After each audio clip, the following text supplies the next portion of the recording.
Chaque minute compte. C'est pourquoi ma modeste personne s'adresse à vous dans cette vidéo avec emphase, détermination et combativité.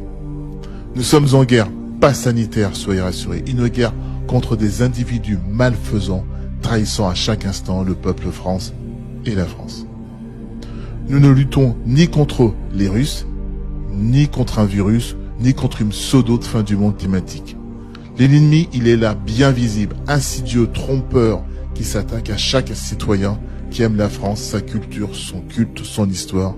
Pour lui, chaque citoyen honnête est une proie. Pour l'ennemi, l'honnêteté est une faiblesse, lui qui est l'antinomie de la probité. C'est un ennemi collectif qui s'en prend à nos aînés, à nos parents, à nos enfants, à nos voisins, à nos amis et même à nos animaux.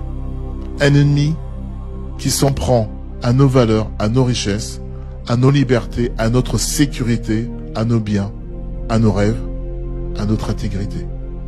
Un ennemi qui censure, qui menace, qui interdit, qui met en prison pour des expressions ou des opinions. Un ennemi qui dicte et qui menace. Nous sommes en guerre contre un ennemi qui ne connaît pas de limite dans l'entre-soi, dans la corruption et le vol d'argent des Français. Un ennemi qui ne respecte ni travail, ni labeur, ni sacrifice des Français. Le seul sacrifice qu'il apprécie, c'est celui de très jeunes enfants pour une entité qu'il vénère ou ses obscénités sexuelles. Cet ennemi est également meurtrier et assassin.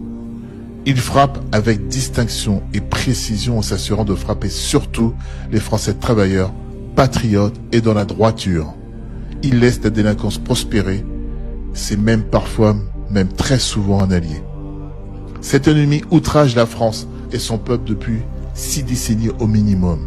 Et plus encore, il blasphème sous les yeux du monde entier. Il est décadent, incompétent, feignant et pervers. Cet ennemi, nous le connaissons tous. Il a plusieurs visages et fonctions.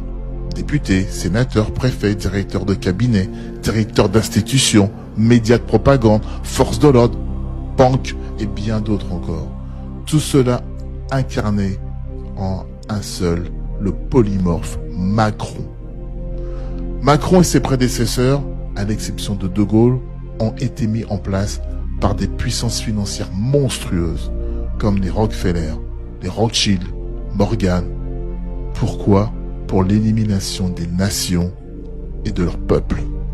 Cet ennemi est en réalité dirigé et mis en place par un réseau d'influence occulte qui ne cesse de faire quotidiennement des manœuvres destructrices, ayant pour objectif principal le déclin de la France et de son peuple, depuis maintes générations et dans tous les domaines. Cet ennemi est organisé et agit dans l'ombre, comme tout bon lâche, via les forums économiques mondiaux, le club Bilderberg, le club du siècle et bien d'autres encore. Et pour exécuter leur plan, ils mettent en place des subalternes dans l'appareil d'État, qui viennent pour la plupart des cas, du Young Global Leaders. Cet ennemi n'aime aucun pays, il est apatride. Il n'aime que le pouvoir, la domination du monde et l'argent. Cet ennemi est aux ordres de ses maîtres de l'ombre, fait un travail de sape exécuté de façon sournoise, malicieuse par des gouvernants successifs, européanistes, français, qui ont entraîné la paupérisation des Français, le déclin des valeurs spirituelles, morales, sociales, économiques, culturelles et bien d'autres encore. Mes chers compatriotes, la France est aujourd'hui en état de mort. Elle ne décide plus de rien.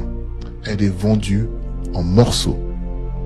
Face à cette chute inexorable, il faut maintenant agir avec détermination, avec lucidité, combativité et rentrer en guerre contre tous ces individus. Il faut comprendre un point crucial. Dans un État corrompu, les lois n'existent plus pour les puissants. Dans ce type de régime que nous subissons, la police protège le pouvoir et non les citoyens. Honnête, la justice est aux ordres politisée. Elle est instrumentalisée. Les élections sont truquées, la dénonciation de la corruption, du réel et de la vérité peuvent même vous emmener au cimetière. Face à tout cela, La résistance est un devoir. Elle doit se lever. Chaque citoyen éclairé et informé doit agir à son niveau, au niveau local, et doit refuser de collaborer, d'obéir. Faire un boycott économique dans le domaine du possible. Ne mettez plus par exemple votre argent dans les banques centralisées. Faire des actions symboliques qui révèlent l'illégitimité, ou aller soutenir par exemple en ce moment les agriculteurs qui en ont vraiment besoin.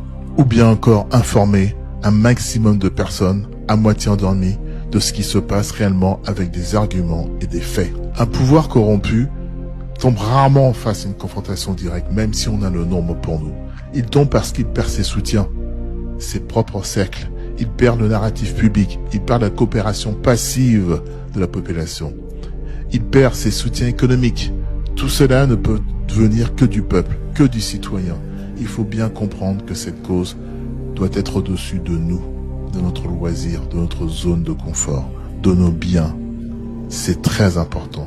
Nous devons tenir tête à ces malfaisants, ces planqués, à tous ces corrompus et à tout niveau. Il ne faut pas que regarder les politiques.